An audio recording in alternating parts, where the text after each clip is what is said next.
Hello dear students. Today we will be talking about the last institution, that is the judiciary. Now all the courts means the Supreme Court, the High Court, the district courts and the Nyaya Panchayats, all bundled up together in a country and put together are called judiciary. The Indian judiciary consists of a Supreme Court for the entire nation, okay, and high courts for the states, district court and the courts at local level. India has an integrated judiciary. What does it mean? It means that the Supreme Court controls the judicial administration in the country. Its decisions are binding on all other courts of the country. It can take up any dispute. Now quickly let us see that what are the disputes or what are the powers or what are the role of the Supreme Court. Number one, Supreme Court sort out the disputes between the citizen of the country. And number two, between citizens and government of the country. Number three, between two or more state governments. And number four, between government at the union and state level. Let us quickly see that what do we mean by this. Between citizen of the country means suppose two people over a land they are having dispute. So Supreme Court, this particular case will be either an appellate case or the ordinary case of the Supreme Court. So anyone can file a petition if the case was dealt in the High Court to the Supreme Court to an appeal to look after the case. So first of all, the power of the Supreme Court is to sort out the disputes between two citizens of the country if two people are having problem. Number two, between citizens and the government. A very, very good example we can take of the memorandum which we have been learning in this chapter about the office memorandum regarding the 27% reservation for the SEBC. So here we have seen that the people or the citizens, they have filed a case against the government. So the Supreme Court in such cases, when there are problems between the government and the citizen, the Supreme Court as well as to certain extent even the high courts will look after that or sort out the disputes.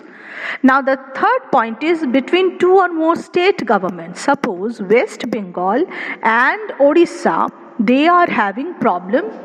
There are some disputes between these two states. Or suppose Punjab and Haryana, they are having disputes between both the states. Now here the High Court doesn't have a role to play because High Court is a state court. So this kind of cases will be only sorted out by the Supreme Court. And the last is between government at the union and the state level. For example, the state government of West Bengal, if is having a problem of with the union government, so in that case also the Supreme Court will intervene and sort it out. It is the highest court of appeal in the civil and criminal cases both. It can hear appeals against the decision of the High Court also, which I just now said. You can appeal to the Supreme Court if you are not satisfied with the decision of the High Courts. Independence of the judiciary means that it is not under the control of the legislature or even the executive. The judges do not act on the direction of the government or according to the wishes of the party in power. Judges are totally independent. That is why all modern democracies have courts and that are independent of legislature also and executive also. And India has achieved this. We are very proud that the judges of the Supreme Court and the High Courts are appointed by the President on the advice of the Prime Minister and in consultation with the Chief Justice of Supreme Court. In practice, it now means that the senior judges of the Supreme Court select the new judges of the Supreme Court and the High Courts. There is very little scope for interference by the political executive. The senior most judge of the Supreme Court, what do we call him? We call him usually as appointed as the Chief Justice. Once a person is appointed as judge of the Supreme Court or even the High Court, it is nearly impossible to remove him or her from that position. But still, it can be done by a special process which is known as the process of impeachment motion. A judge can be removed only by an impeachment motion which is passed separately by 2/3 members of both the houses, Lok Sabha and Rajya Sabha of the Parliament.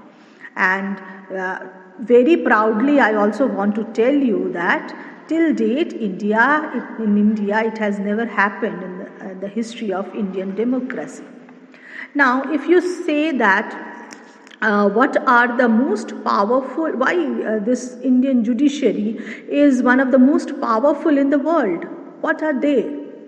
First of all, the judiciary in India is independent. It means it is not under the control of the legislature or executive. The Supreme Court and the High Courts have the power to interpret the constitution of the country. Number two, they can declare invalid any law of legislature or the actions of the executive, whether at the union level or even at the state level, if they find such a law or action is against the constitution. Number three, they can determine the constitutional validity of any legislation or action of the executive in the country when it is challenged before them. This is known as the judicial review. Number four, the Supreme Court of India has also ruled that the core or basic principles of the Constitution cannot be changed by the Parliament. And another power is the powers and the independence of the Indian judiciary allow it to act as the guardian of the fundamental rights. The citizens have a right to approach the court to seek remedy in case of any violence or violation of their rights. Right to constitutional right. That is also given. Suppose if you are having any problem to find out related to your fundamental rights, then you can approach to Supreme Court. You have been given as a citizen of India as the right to constitutional right. The courts intervene to prevent the misuse of the government's power to make decisions. They check malpractices on the part of the public officials also. The powers and independence of Indian judiciary allows you have been given this. So that is why the judiciary enjoys a high level of confidence among the people. So in this way we have understood that an institution empowered to administer justice and provide a mechanism for the resolution of legal disputes. All the courts in the country are collectively referred to as judiciary. So with this, the three institutions, the working institutions of a democratic country we have studied. I hope it is clear to you all.